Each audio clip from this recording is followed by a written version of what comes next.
Hello, I'm Melissa Cohen, and I'm here today with Joanne Lacarrubba Steenberg. And we're here to talk about love, right? Yeah. So we're going to talk about this amazing little thing that you've created. Well, not little. It's a little thing when you hold it in your hand, but it's becoming a huge thing all over the world, right? Mm-hmm. It's the Love.Card. So it's pretty amazing. It's this, we'll post it on the Instagram and you can see what it looks like, but it's basically this small round card. What is it, like 2 inches? 2.5 inches, yeah. And on one side is a heart, and then the other side, can you read what it says on the other side for us? Sure. So it says, "This is the love card. You're holding this card because you are loved. It delivers a powerful energy of love and self-love.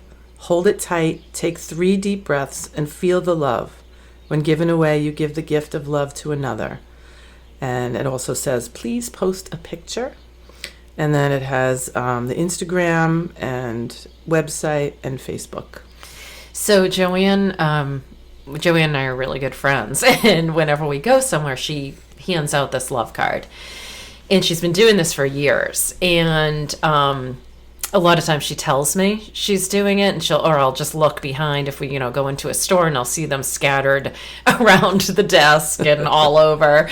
But it's pretty amazing how it's changing people's lives, right? And I know, like, Michael Franti does he pass them out at his concerts? No, I don't think he does. I mean, they were sort of distributed at one of his concerts, and so a lot of people who love him loved the cards and asked for their own set, and so and he knows of them for sure. Okay, and then Byron Katie posted it on Facebook or Instagram, right? I think Facebook, yeah. Yeah, and you get stories from all over the world. So it's really cool. I wanted you to tell some of your stories because it's incredible how this little business-like card is changing people's lives. So we were on our way home from Newburyport, seeing another friend of ours, and you needed a toothbrush, right? And it was like 11:30 at night, and I said, well, let's stop at this convenience store. So why don't you tell us what happened? Yeah, I mean, in a way, it wasn't that extraordinary of a moment because I have been doing this for so long now. They're always in my pockets, and wherever I go, if I can anonymously leave a card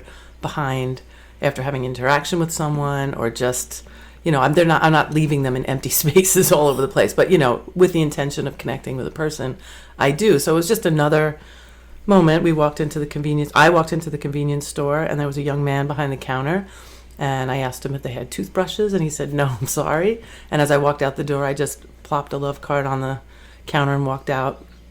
End of story. That happens every day, all day long. I mean, I probably give away 100 cards a day, if not more, and so do many other people. And I didn't even know, you didn't come back in the car and say, "Hey, I left a love card there."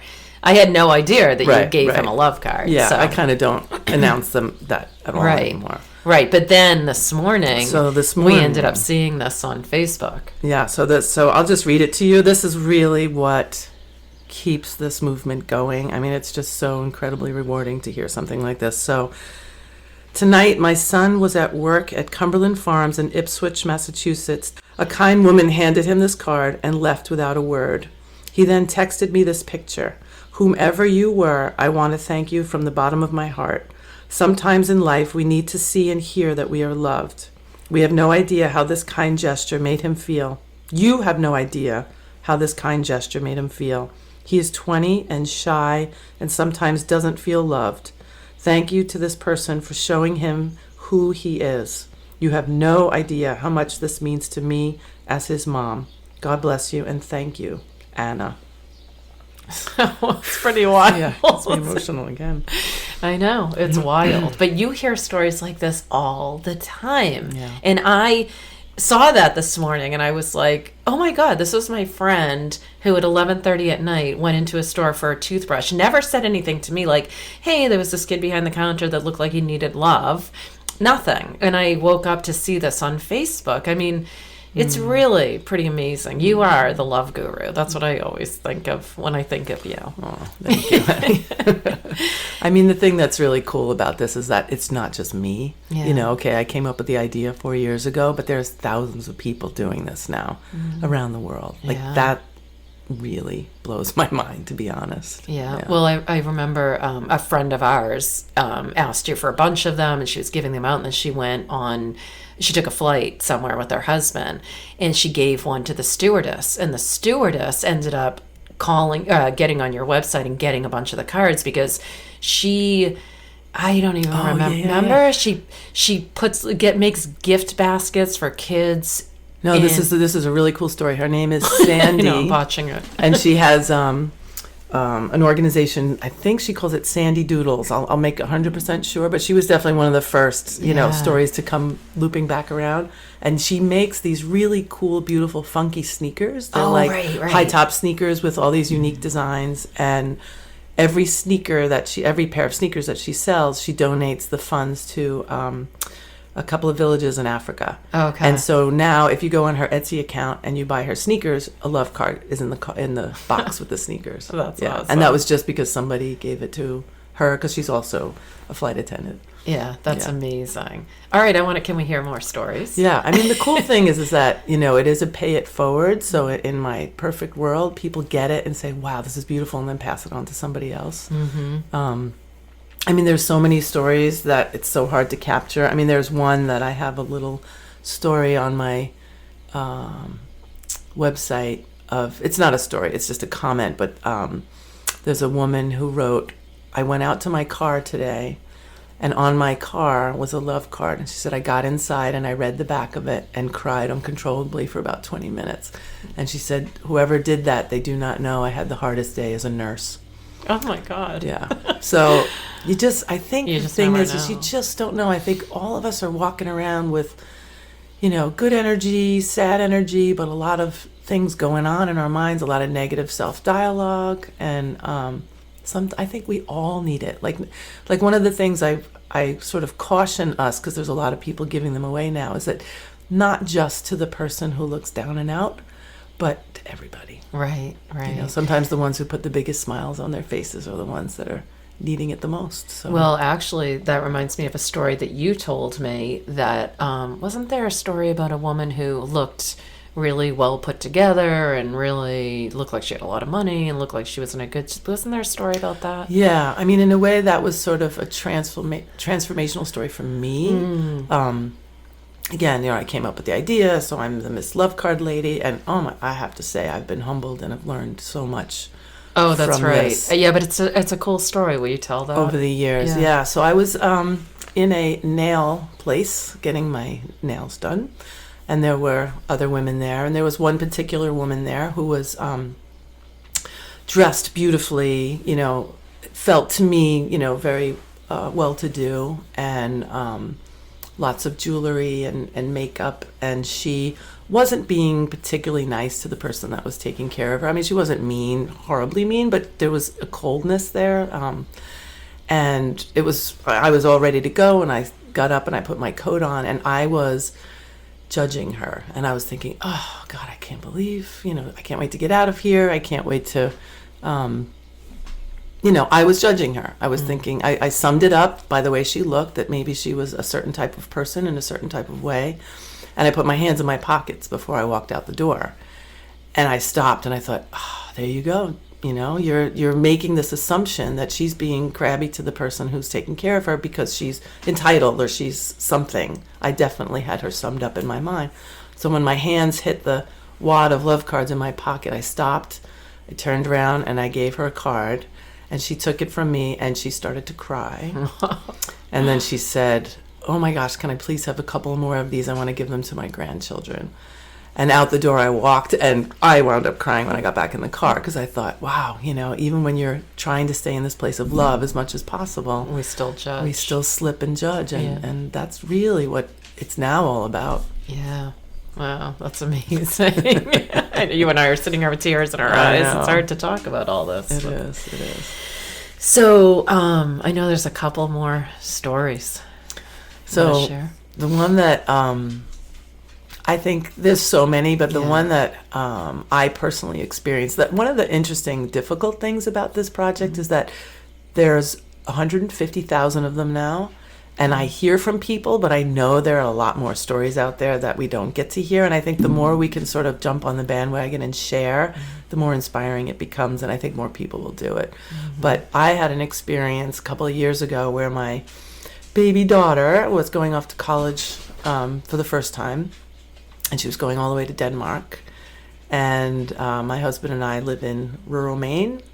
And we were getting close to Thanksgiving, and she was not feeling well. She was getting pretty sick, and turned out she had a pretty bad case of mono.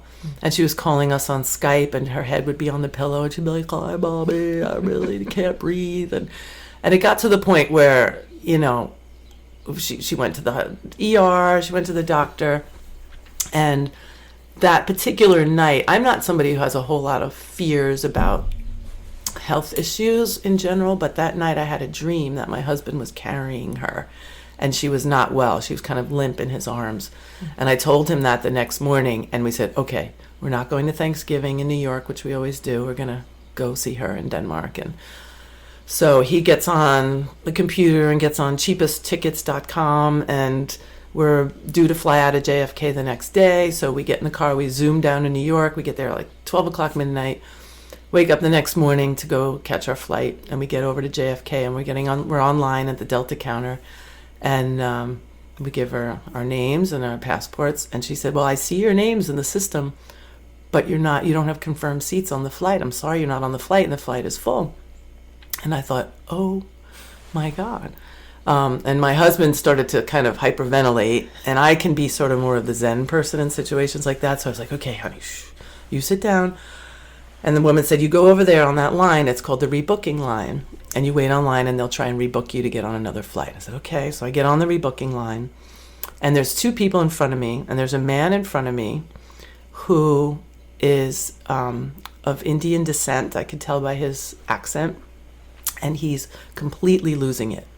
And, "You mean to tell me this is how Delta takes care of their customers?" And he was, very irate and passing, sort of walking back and forth, and had fists. His hands were in fists. And I stopped, and I took a deep breath, and I just thought, what could I do? I kind of said a little prayer, and just kind of sent it out to him, like, okay, I hope whatever's going on, it calms down. But I was also a little nervous.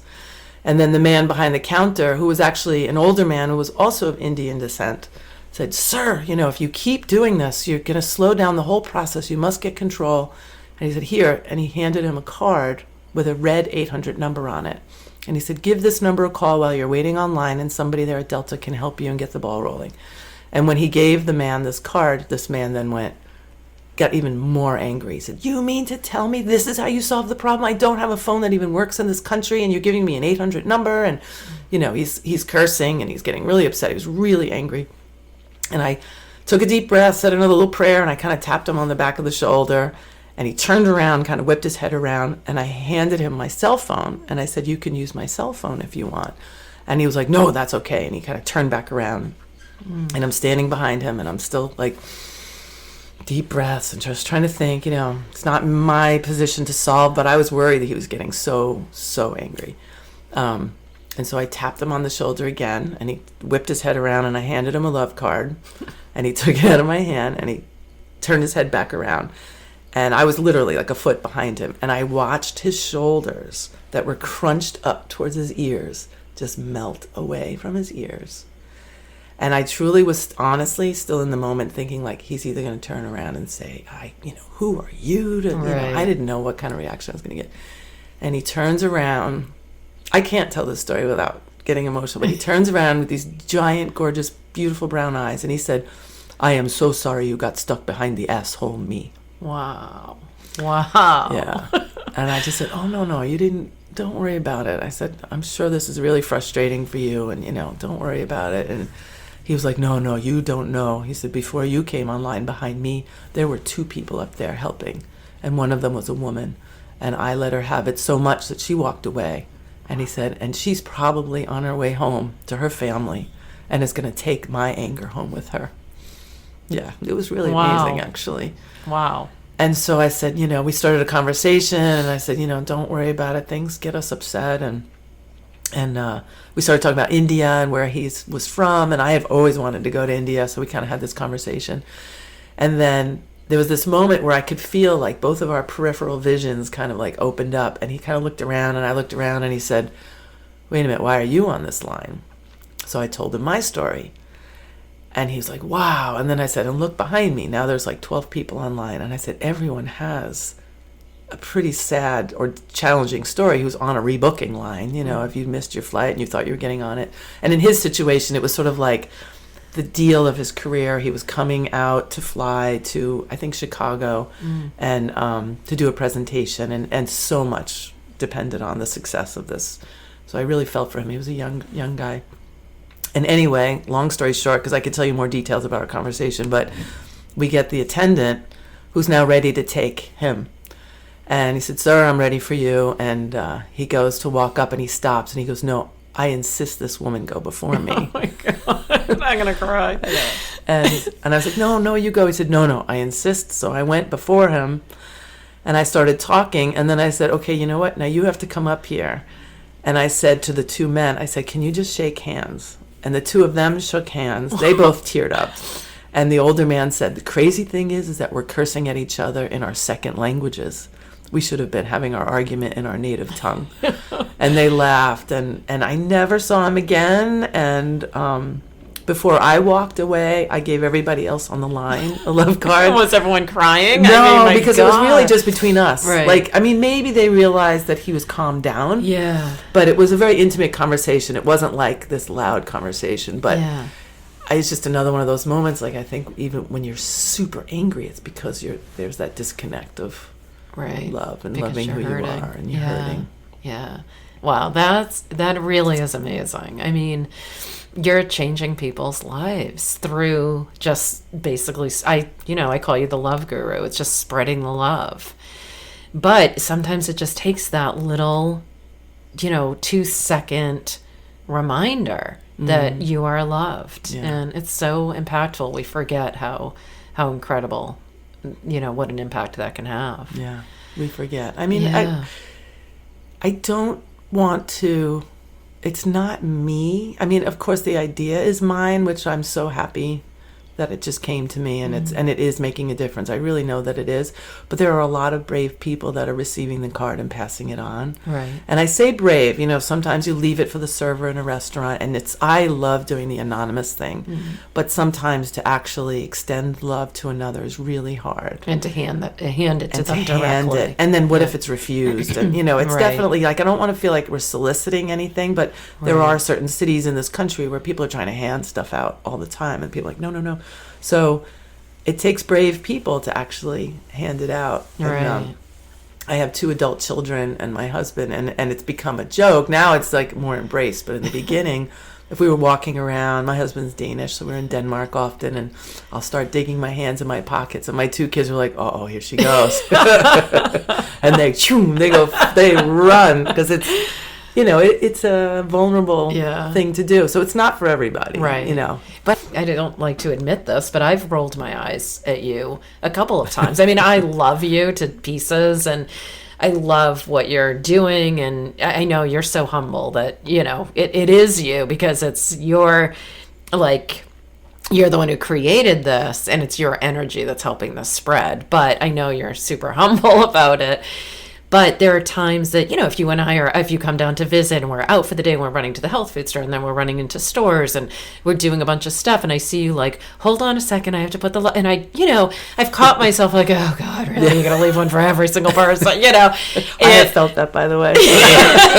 I'm sorry. It's okay. But no, it's my judgment, like, that comes in, like, "Oh, these cards are really going to make a difference. Oh, she has to leave them everywhere." It's like the judgments that we all have, which I don't consider myself a judgmental person. I try not to be, but we all have, like, "Oh, here she goes.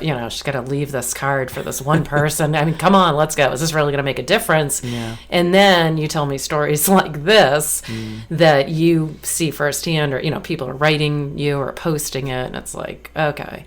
It's good for me, because it makes me slow down and think, stop going 100 miles a minute, and you don't know what you're missing. You don't know like who you're judging or who you get mad at in the moment or the things that irritate you. Like, stop and realize that I don't know what these other people are going through or who needs love at the moment. Or you're so good at bringing me back to that in so many different ways. You've always been really good for me like that.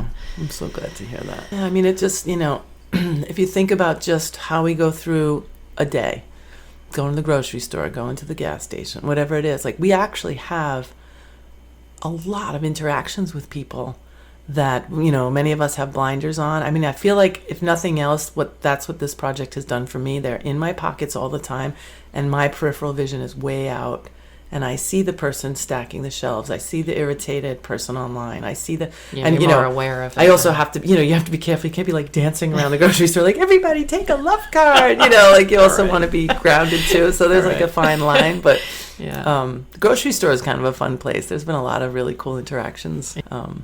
So how did you get started on these? What got me going? I feel like I get asked that question a lot, and I think the very, very first version of the Love Card was a little handmade card that I made for my kids when they were probably like 12, 13, and I left it in an advent calendar in December at Christmas time. Like, they opened up December 10th.